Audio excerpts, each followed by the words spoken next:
ही जी लढत आहे ही लढत तिरंगी झाली तर काही अंशी अमितजींना स्कोप आहे, पण ती जर दुरंगी झाली तर उभाटाला त्याचा फायदा होईल आणि म्हणून ही निवडणूक लढणं खूप आवश्यक आहे.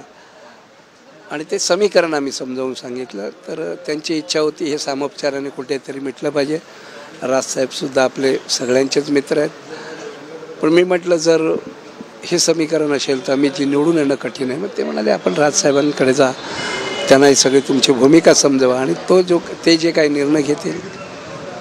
तुम्ही 2009च्या अनुभवावरून हे बोलतात का? कारण 2009ला सुद्धा अशीच तिरंगी लढत झाली होती ज्यात तुम्ही काँग्रेसतर्फे होतात, आदेश बांदेकर शिवसेनेतर्फे होते आणि मनसेतर्फे नितीन सरदेसाई होते.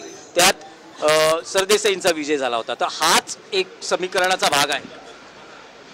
नाही, त्यावेळेला जी निवडणूक होती ते अपघाताने मी काँग्रेस आणि इतरांच्या मदतीवरती लढवली. माझी बिलकुल इच्छा नव्हती, पण शेवटी काम करणाऱ्या एका कार्यकर्त्याला बाजूला करून आदेश बांदेकर सारखा उपरा तिथे आला म्हणून सैनिकांमध्ये प्रचंड मोठी नाराजी होती आणि त्यांनी मग सांगितलं आपल्याला जे कोणी पाठिंबा देतील तो घेऊन आपल्याला उभं राहावं लागेल आणि म्हणून मी उभा होतो. माझी भूमिका सरळ स्पष्ट आहे की या मतदारसंघात माननीय बाळासाहेबांचे विचार आणि या विचारांनी भारावलेली जनता आहे. त्यामुळे आपण माननीय बाळासाहेबांचे विचार पुढे घेऊन जातो आहे एकनाथजी शिंदे साहेबांच्या नेतृत्वाखाली. त्यामुळे लोकांचे आशीर्वाद मिळतील आणि निश्चित असं वाटतं की आपल्याला यश येईल. सरवणकर साहेब, आता उमेदवारी अर्ज मागे घेण्यासाठी अवघे 15 ते 20 मिनिटं शिल्लक आहेत. खरंच हा काही वेळ काढला जातो आहे की खरंच काही सांगायचं आहे राज ठाकरेंना? माझा मुलगा आणि माझे 2-3 पदाधिकारी हे राजसाहेबांकडे गेलेत. मी त्यांच्या इमारतीपासून 10 पावलांच्या अंतरावर आहे. त्यांनी जर मला बोलवलं तर मी निश्चित जाईन तिथे, त्यांना बाजू समजावून सांगेन. अन्यथा आमचे जे पदाधिकारी आणि माझा मुलगा तिथे गेलेला आहे समाधान, हे त्यांना आपली बाजू समजावून सांगतील, कॅल्क्युलेशन समजावून सांगतील.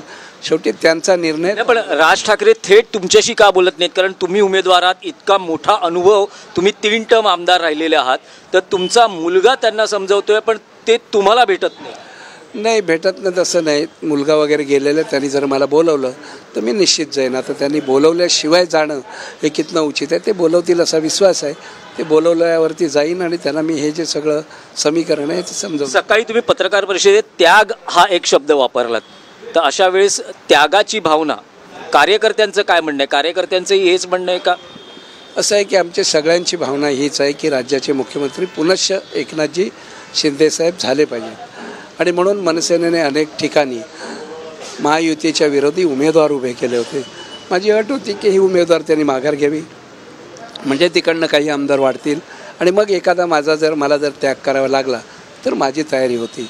मात्र परिस्थिती अशी आहे, मी जर माघार घेतली तर अमितजीनं काही रस्ता मोकळा होतो असं नाही. काही समाजाचा राग हा मनसेनेवरती आहे आणि मग त्याचा त्रासच होऊ शकतो निवडणुकीत. आणि म्हणून मला असं वाटतं ही तिरंगी लढत झाली तर काही अंशी त्याला स्कोप आहे. पण तुम्ही जर निवडणुकीच्या रिंगणात असाल, महायुतीचे उमेदवार म्हणून तुम्हाला सांगितलं जात असलं तरी फडणवीस, आशिष शेलार या सगळ्यांनी अमित ठाकरे यांना पाठिंबा व्यक्त केलेला आहे. अशा वेळेस भाजपचे कार्यकर्ते अमित ठाकरेंचा प्रचार करणार हे ते उघडपणे सांगतात. असं आहे का, ही सगळी माझ्या सर्व मंडळी आम्ही राजसाहेबांना मानतो. आमचे चांगले संबंध आहेत त्यांच्याशी. जे कोणी आता बोलले हे संबंधातून बोलले, एकमेकाच्या प्रेमाखातर बोलले. पक्ष आणि महायुती म्हणून जेव्हा विषय येईल त्यावेळेला मला असं वाटतं फडणवीस साहेब आणि भारतीय जनता पक्ष हा योग्य तो निर्णय घेतील आणि महायुतीचा तो धर्म आहे जो पाळतील असं मला पूर्ण विश्वास आहे. त्यांनी 1-2 ठिकाणी तसं सांगितलंही आहे. TV9 मराठीशी बातचीत केलीत. आपण बघू शकतो सदा सरवणकर हे त्यांच्या कार्यकर्त्यांसह आहेत. कार्यकर्त्यांचं काय म्हणणं आहे तेही आपण जाणून घेण्याचा प्रयत्न करणार आहोत.